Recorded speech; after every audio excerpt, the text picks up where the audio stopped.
Mira, quiero comenzar diciendo algo que podría parecer obvio para cualquiera que realmente lea la literatura académica, pero que sigue siendo absolutamente prohibido en el discurso político estadounidense decente. Las sanciones no funcionan. Nunca han funcionado. Nunca funcionarán.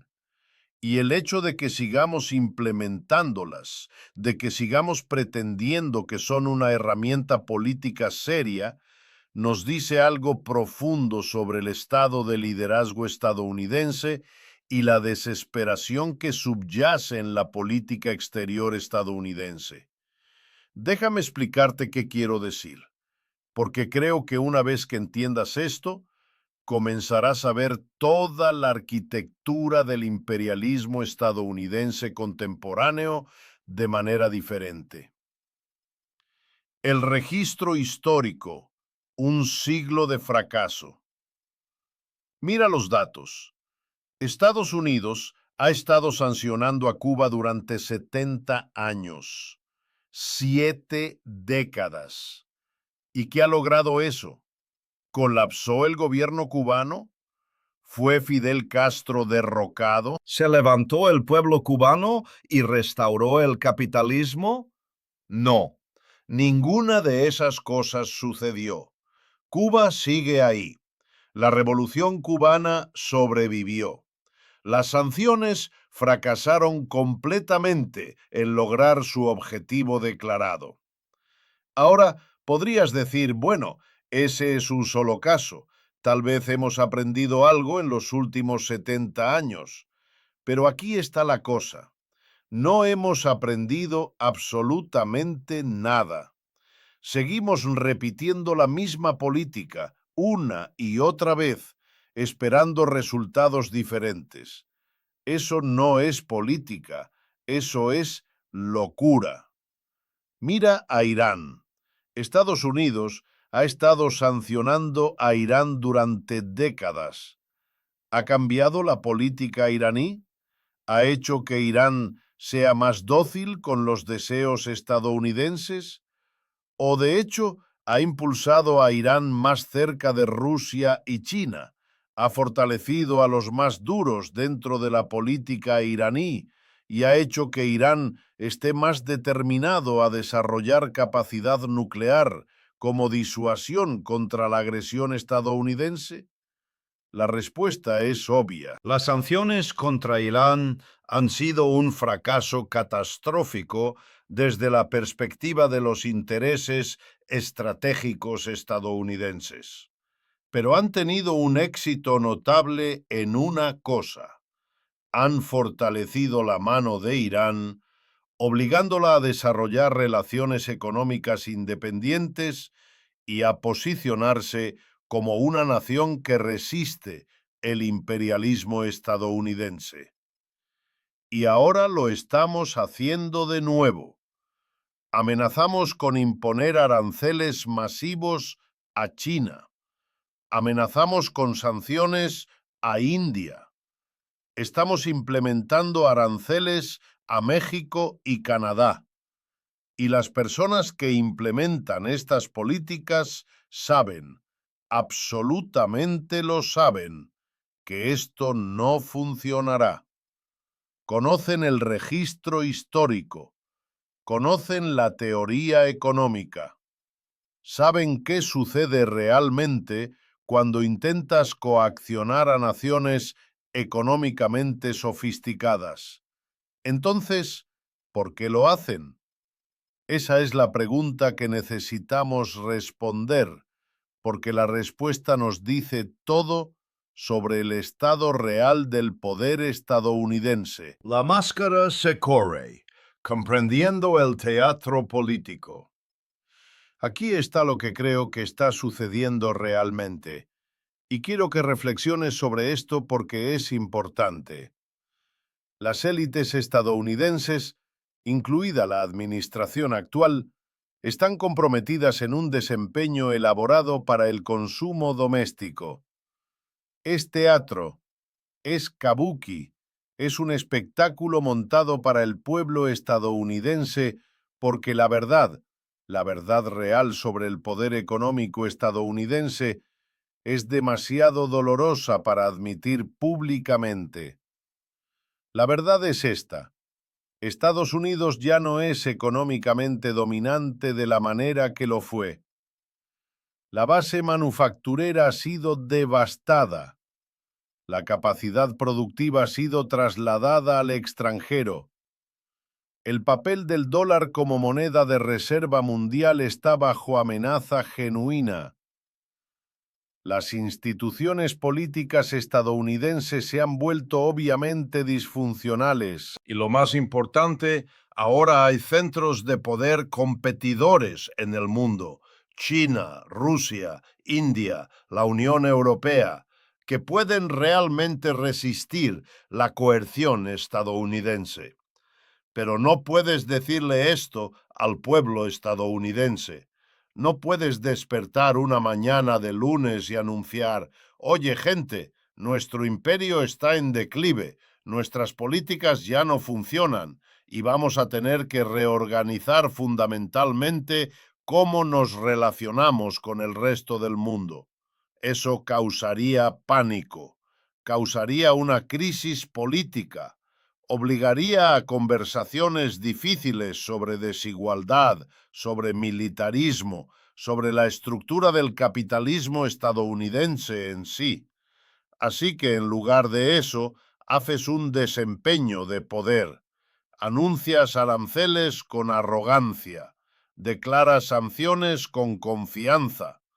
Envías a tu secretario de Estado a hacer proclamaciones audaces sobre la fortaleza estadounidense y la resolución estadounidense. Y esperas que si lo dices lo suficientemente fuerte, si lo desempeñas lo suficientemente convincentemente, las personas lo creerán, tanto en el país como internacionalmente. Pero aquí está la broma: nadie lo cree, no realmente, no más.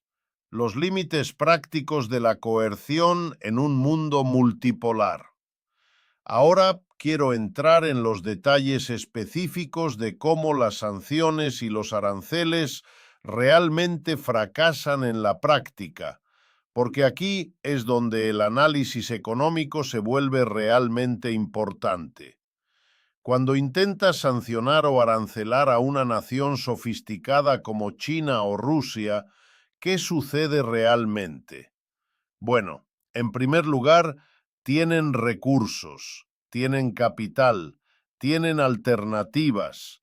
Si bloqueas su acceso a los mercados estadounidenses, venden a otros mercados.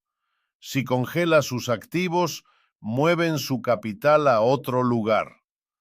Si restringe su acceso a ciertas tecnologías, trabajan con otras naciones para desarrollar alternativas u obtenerlas a través de terceros. Las formas de eludir las sanciones están realmente bien documentadas. Usas puertos de transbordo, envías bienes a un país neutral primero, luego los rediriges a la nación sancionada bajo una etiqueta diferente.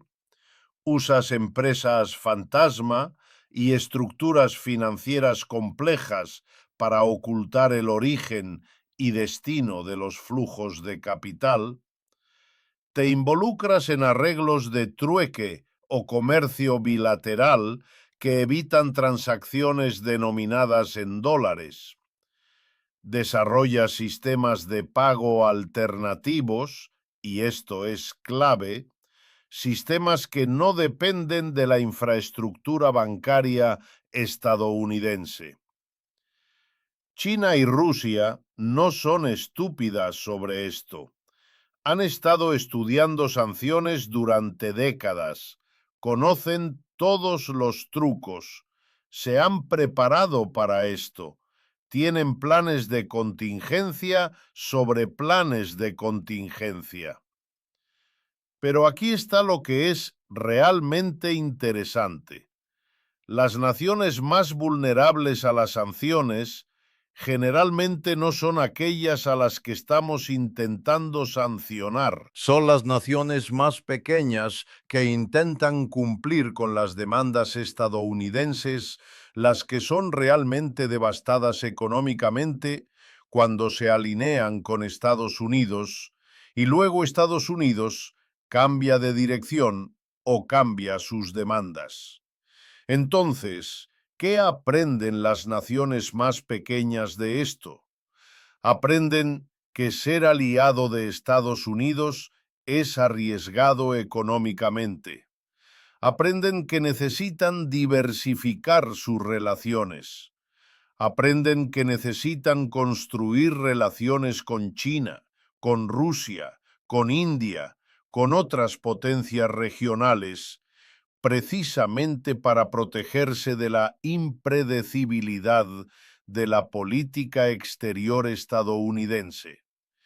En otras palabras, las sanciones estadounidenses están impulsando la misma cosa que los planificadores estratégicos estadounidenses afirman oponerse: el desarrollo de bloques económicos alternativos, el movimiento lejos de la dominación económica estadounidense, la formación de coaliciones explícitamente diseñadas para resistir la coerción estadounidense. Literalmente, nos estamos coaccionando a nosotros mismos para que el mundo nos abandone. La arquitectura oculta. ¿Cómo Estados Unidos realmente sobrevive en tiempo prestado? Ahora déjame hablar sobre algo que no se discute casi nunca en el discurso estadounidense de corriente principal, algo que revela la fragilidad fundamental que subyace al poder económico estadounidense.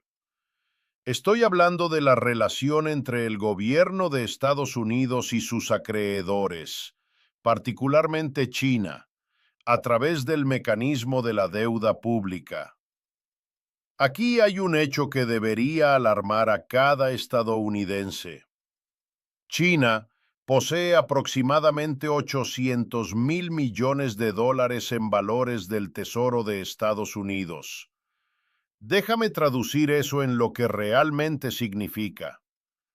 Cuando el gobierno estadounidense emite bonos del Tesoro, está pidiendo dinero prestado.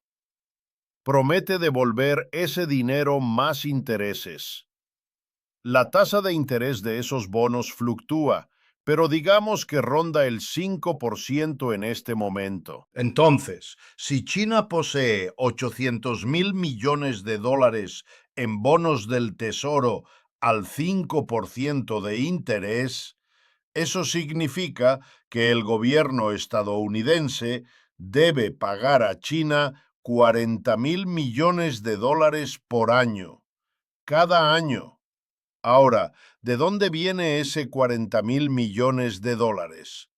Viene de los contribuyentes estadounidenses, viene del presupuesto del gobierno estadounidense, viene del mismo fondo de dinero que teóricamente podría gastarse en reparar carreteras, en educación, en salud, en asistencia de vivienda, en cualquiera de las cosas que podrían mejorar realmente las condiciones materiales del pueblo trabajador estadounidense. En su lugar, 40.000 millones de dólares por año fluyen directamente del Tesoro estadounidense al gobierno chino. Los trabajadores estadounidenses están, en efecto, subsidiando al Estado chino, y esto apenas se discute. Esto es casi invisible en el discurso político estadounidense. ¿Por qué? Porque expone algo que la estructura de poder estadounidense preferiría mantener oculto.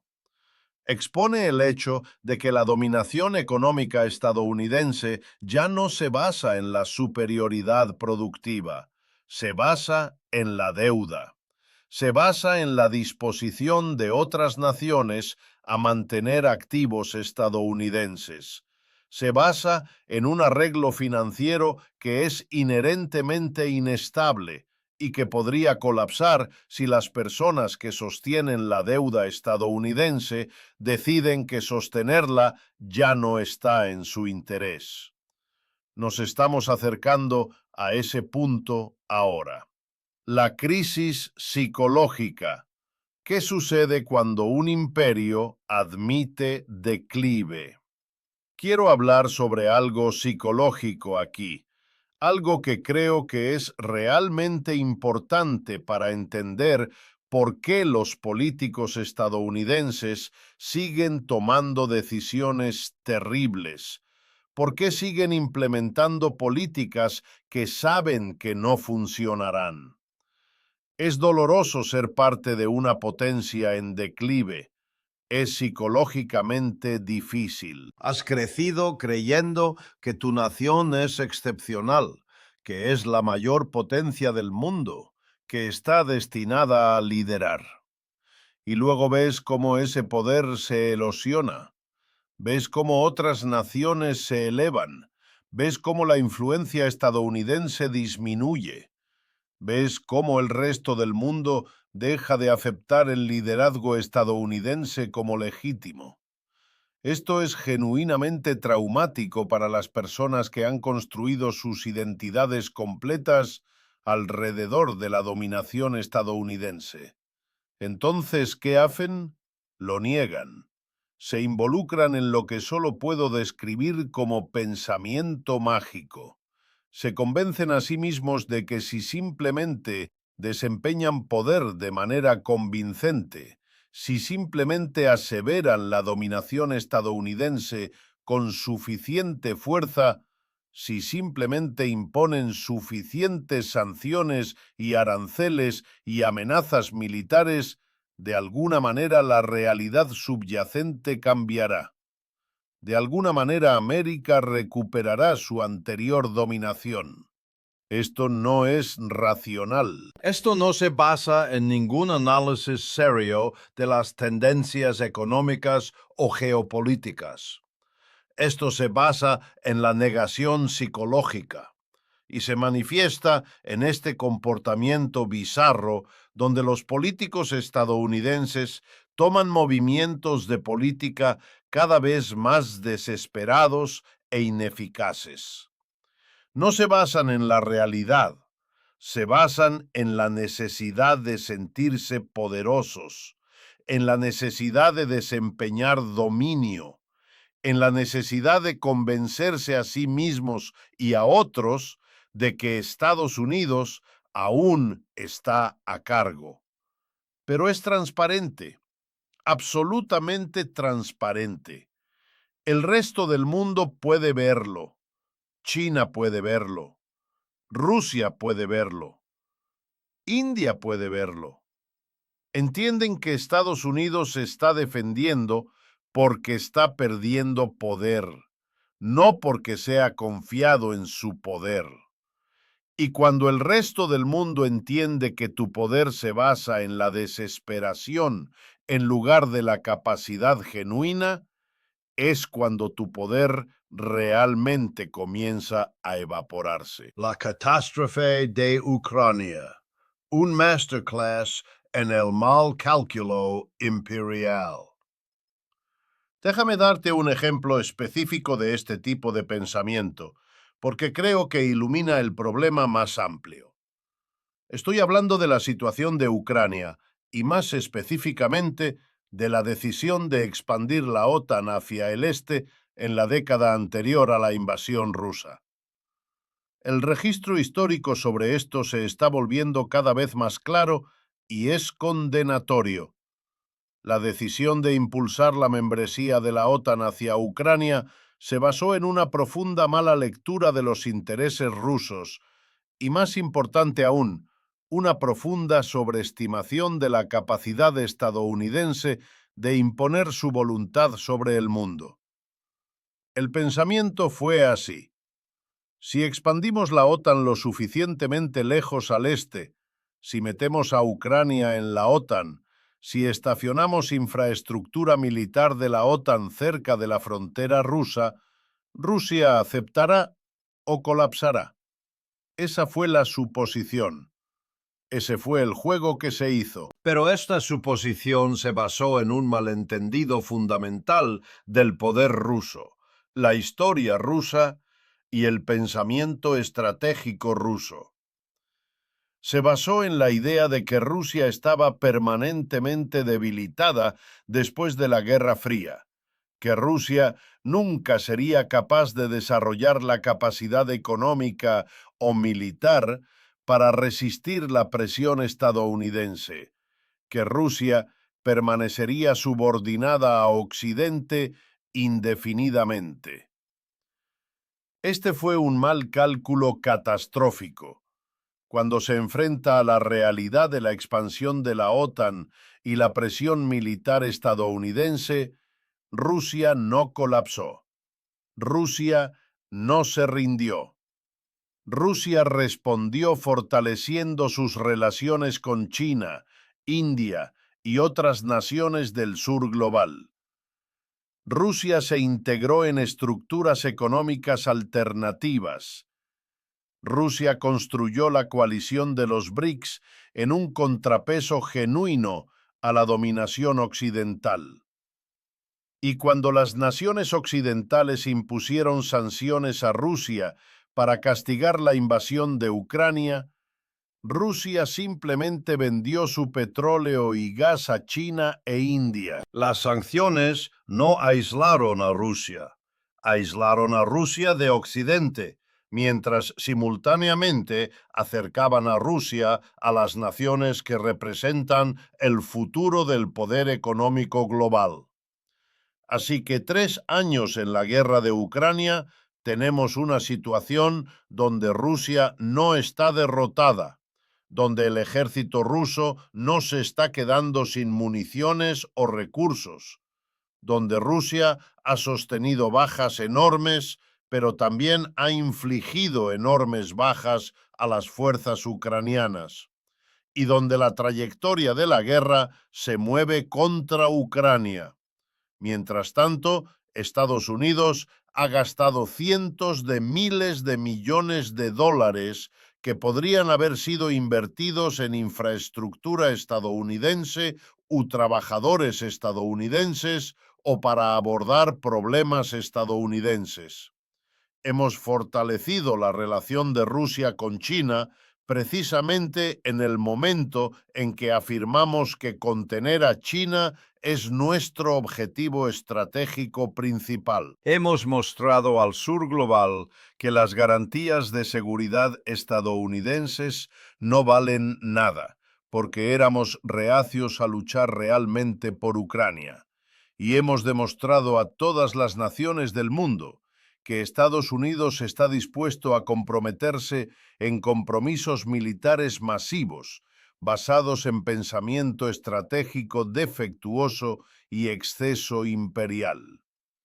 Este es el comportamiento de un imperio en declive, que no entiende que está en declive, que está haciendo movimientos cada vez más desesperados e ineficaces en un vano intento de mantener la dominación que ya no posee.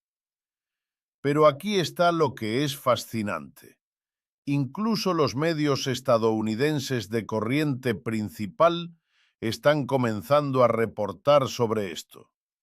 El New York Times ha publicado historias reconociendo que la decisión de expandir la OTAN hacia el este fue un error, que se basó en supuestos defectuosos sobre el comportamiento ruso, que ha tenido consecuencias catastróficas. Este es un cambio notable, porque significa que incluso dentro del establishment estadounidense hay un reconocimiento de que el viejo manual no funciona más. El orden global fragmentado. Cuando los imperios declinan, todos toman partido. Déjame ampliar la perspectiva ahora y hablar sobre qué está sucediendo alrededor del mundo mientras la hegemonía estadounidense declina, porque los patrones son notablemente consistentes. En Francia, ha habido una movilización popular masiva exigiendo la renuncia del presidente Macron. Se están llamando a huelgas generales. La cuestión fundamental es que se está gastando dinero en la guerra de Ucrania mientras se desmantela la red de seguridad social francesa. Es el logro magnífico de la democracia social postguerra europea. El pueblo francés se está haciendo una pregunta simple. ¿Por qué estamos sacrificando nuestra seguridad social, nuestro sistema de salud, nuestras pensiones para apoyar una guerra en Ucrania que nada tiene que ver con la seguridad francesa? Esta es una expresión quinta esencial de la crisis del imperialismo occidental. Las contradicciones entre mantener compromisos militares en el extranjero y mantener la estabilidad social en casa se están volviendo imposibles de ignorar. En Alemania, algo aún más notable está sucediendo. La Alternativa para Alemania, un partido de derecha explícitamente hostil a la OTAN, explícitamente escéptico del liderazgo estadounidense, explícitamente opuesto a la guerra en Ucrania, está subiendo en las encuestas. Los líderes industriales alemanes están mirando la economía alemana tambaleándose, mirando los precios de la energía inflados por la pérdida del gas ruso, mirando las demandas estadounidenses de que continúen apoyando militarmente a Ucrania y se están preguntando, ¿por qué estamos siguiendo los intereses estratégicos estadounidenses cuando esos intereses son contrarios al bienestar económico alemán? El establishment político en Alemania está entrando en pánico sobre esto, pero es una respuesta completamente racional del capital alemán. El capitalismo alemán no está siendo bien servido por la política estadounidense en este momento. Los trabajadores alemanes ciertamente no están siendo bien servidos por ella. Así que la política alemana se está desplazando para reflejar esa realidad. Y aquí hay algo realmente interesante. El alcalde electo de la ciudad de Nueva York es explícitamente pro-Palestina, explícitamente antisionista, un activista musulmán devoto que ganó la elección precisamente por el rechazo masivo popular del status quo político. La coalición demócrata tradicional que apoyaba a Israel casi reflexivamente se ha fracturado. Los trabajadores en la ciudad de Nueva York votaron por alguien que representa un desafío fundamental a esa coalición tradicional, porque están exhaustos con la política del status quo. Estos no son fenómenos aislados. Estas son señales de una fragmentación global, un desgarre del consenso que Estados Unidos ha mantenido desde el final de la Guerra Fría. La dimensión de clase del declive imperial. ¿Quién paga el precio? Ahora quiero hablar sobre algo que rara vez se discute abiertamente en la política estadounidense. Algo que creo que es absolutamente fundamental para entender qué está sucediendo. La dimensión de clase del declive estadounidense. Cuando un imperio declina, los costos de ese declive no se distribuyen equitativamente. Los ricos usan su poder político para proteger su riqueza. La clase trabajadora absorbe el dolor. Piénsalo de esta manera. La economía estadounidense está en declive relativo con respecto al resto del mundo. La capacidad productiva estadounidense ha sido devastada. Los salarios reales estadounidenses se han estancado. La infraestructura estadounidense está en ruinas. El poder adquisitivo de los trabajadores estadounidenses ha disminuido. Estos son hechos objetivos. Pero mira el mercado de valores. El mercado de valores está en máximos históricos. Las ganancias corporativas están cerca de máximos históricos. La riqueza del 10% superior de estadounidenses continúa creciendo. Los multimillonarios se han vuelto dramáticamente más ricos en la última década.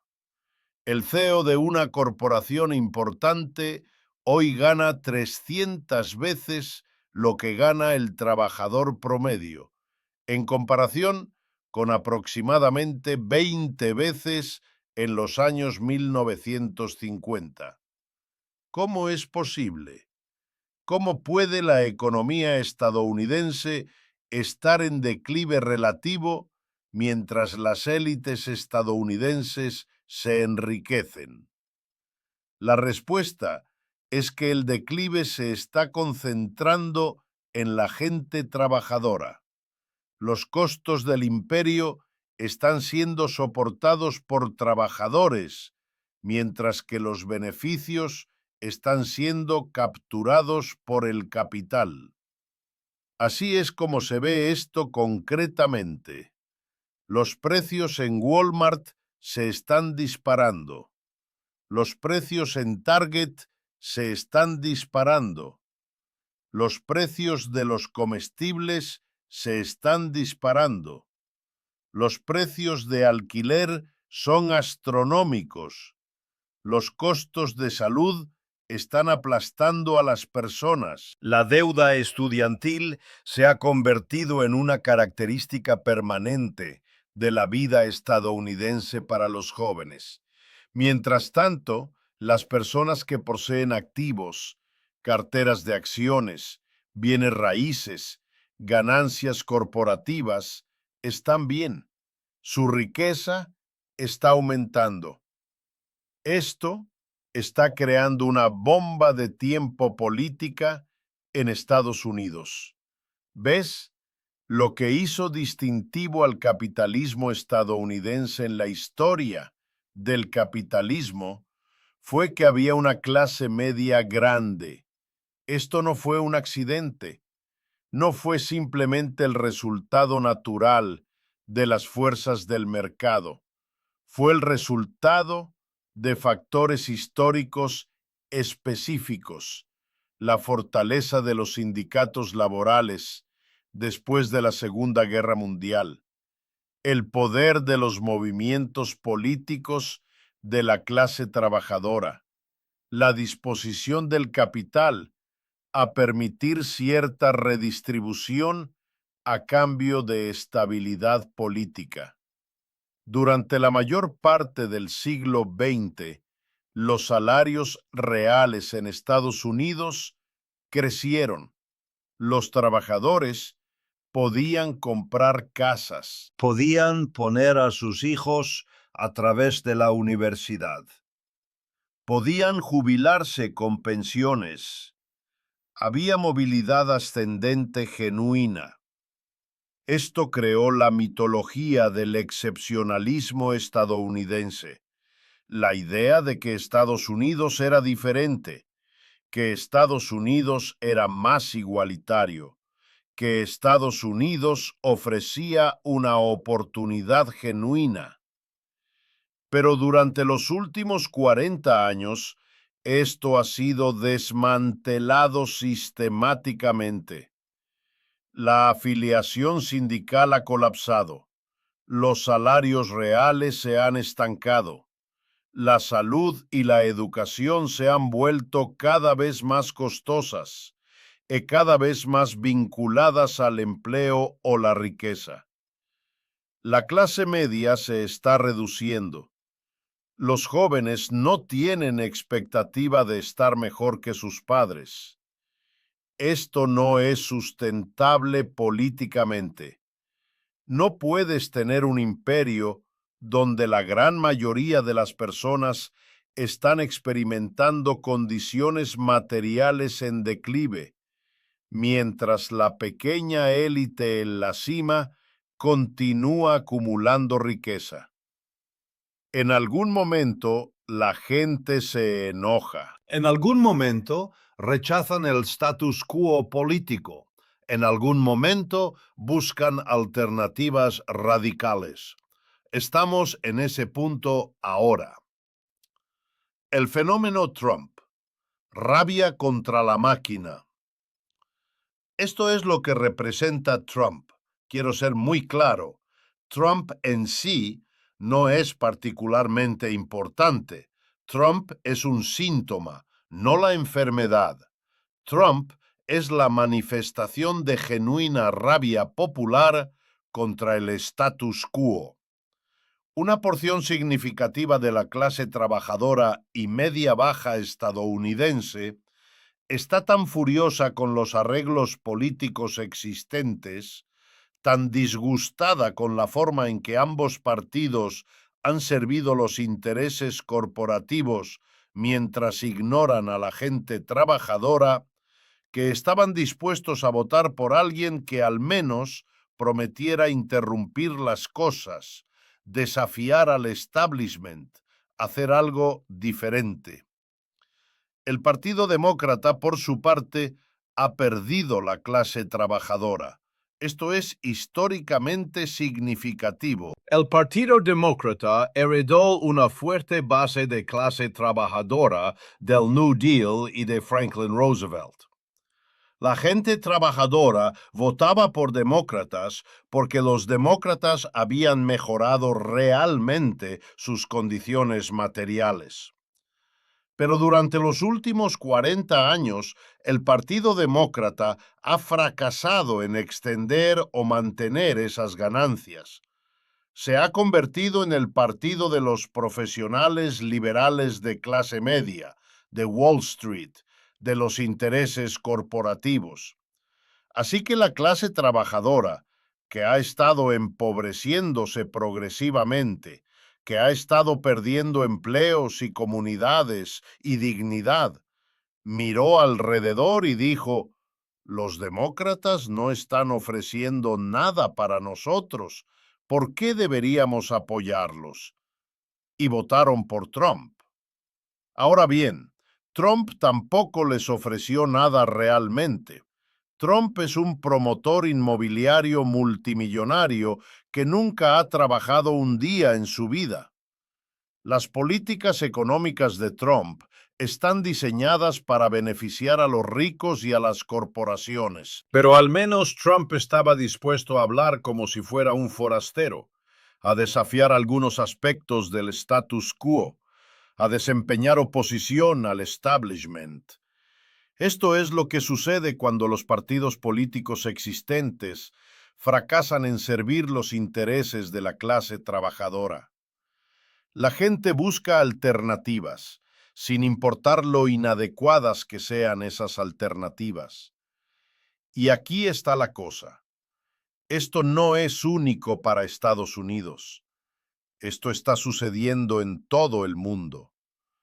En cada país donde la gente trabajadora ha experimentado décadas de condiciones de vida en declive, donde las políticas neoliberales han destrozado el gasto social, donde la austeridad ha sido impuesta en nombre de la responsabilidad fiscal, vemos el surgimiento de movimientos políticos anti-establishment.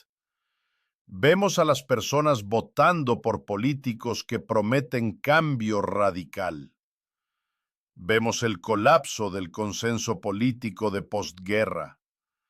Esto es lo que sucede al final de una época. Los viejos arreglos se desmoronan. Los viejos partidos pierden su legitimidad. La gente busca alternativas. Las implicaciones globales. BRICS y el desafío a la hegemonía estadounidense. Quiero hablar ahora sobre qué está sucediendo a nivel global, porque creo que aquí es donde la verdadera historia del declive estadounidense se vuelve más visible. Durante 70 años, desde el final de la Segunda Guerra Mundial, el orden internacional ha estado estructurado alrededor de la dominación estadounidense. Estados Unidos tiene el ejército más grande. Estados Unidos tiene la economía más grande. El dólar es la moneda de reserva mundial. Las instituciones internacionales como el FMI y el Banco Mundial están controladas por Estados Unidos. Las bases militares estadounidenses rodean el mundo. El poder naval estadounidense controla las rutas comerciales del mundo. Este orden ha sido desafiado antes por la Unión Soviética durante la Guerra Fría, pero el desafiante fue derrotado y el orden ha sobrevivido. Ahora, sin embargo, el desafío es diferente. No viene de una superpotencia rival que vaya a participar en una carrera de armas militares con Estados Unidos. El desafío viene del simple hecho de que el resto del mundo ha desarrollado capacidad productiva, que otras naciones han acumulado capital, que otras potencias están emergiendo económicamente mientras Estados Unidos está en declive. La coalición de los BRICS, Brasil, Rusia, India, China y Sudáfrica, representa algo genuinamente nuevo en la política global. Estos no son estados vasallos, no son economías periféricas. Estos son poderes serios con armas nucleares, con economías sofisticadas, con modelos alternativos de desarrollo, con la capacidad de resistir las demandas estadounidenses. Y a diferencia de la Unión Soviética, las naciones de los BRICS no están intentando crear un sistema global competidor que lo abarque todo. Simplemente están intentando crear espacio para su propio desarrollo, su propia autonomía política, su propia soberanía económica. Quieren comerciar entre sí sin pasar por Estados Unidos. Quieren desarrollar sistemas financieros alternativos. Quieren tener voz política en las instituciones internacionales. No son necesariamente hostiles a Occidente, pero tampoco son subordinados a él. Esto es profundamente amenazante para las élites estadounidenses, porque significa que la era de la dominación estadounidense realmente está terminando. Significa que otras naciones se están volviendo lo suficientemente poderosas para decir no a las demandas estadounidenses sin sufrir consecuencias catastróficas. ¿Y cómo están respondiendo las élites estadounidenses? Imponiendo aranceles y sanciones que no funcionan, que aceleran el mismo declive que están intentando prevenir, atacando militarmente de formas que son contraproducentes, comprometiéndose en teatro político diseñado para convencer a las personas de que el poder estadounidense aún es real cuando los hechos subyacentes sugieren lo contrario. La ironía del Estado forajido. Aquí hay algo genuinamente irónico que quiero que pienses.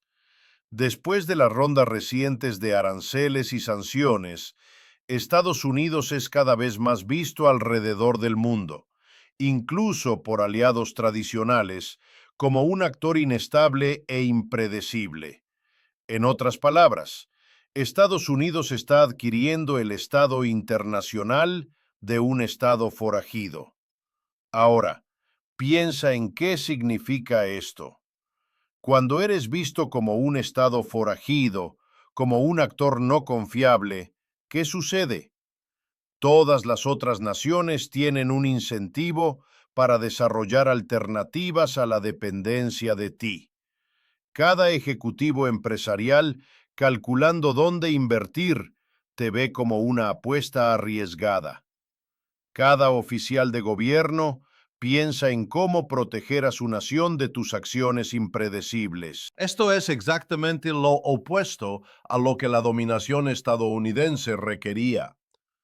La dominación estadounidense se basaba en el resto del mundo queriendo participar en el sistema estadounidense, queriendo comprar bienes estadounidenses, queriendo mantener activos estadounidenses, queriendo mantener el dólar como su moneda de reserva. Pero si Estados Unidos es un estado forajido, inestable e impredecible, ¿por qué querría depender de él? Y aquí está lo que es hermoso de esto desde una perspectiva histórica. Cada líder político en cada país ahora tiene una excusa perfecta. Cuando su economía sufre, cuando hay una recesión, cuando hay inquietud social, pueden culpar a Estados Unidos. Pueden culpar a los aranceles estadounidenses, las sanciones estadounidenses, la guerra económica estadounidense. Esto les da una salida para la ira social, una forma de unir a sus poblaciones contra un enemigo externo. Esto es lo que los hegemones pierden cuando recurren a la coerción. Legitimidad. Dejan de ser vistos como líderes y comienzan a ser vistos como opresores. La infraestructura de la dependencia, cómo los imperios mantienen el poder. Quiero hablar por un momento sobre cómo los imperios realmente mantienen el poder, porque creo que esto ilumina qué está sucediendo en este momento. El poder imperial no se basa principalmente en la fuerza militar, a pesar de lo que la gente a menudo piensa.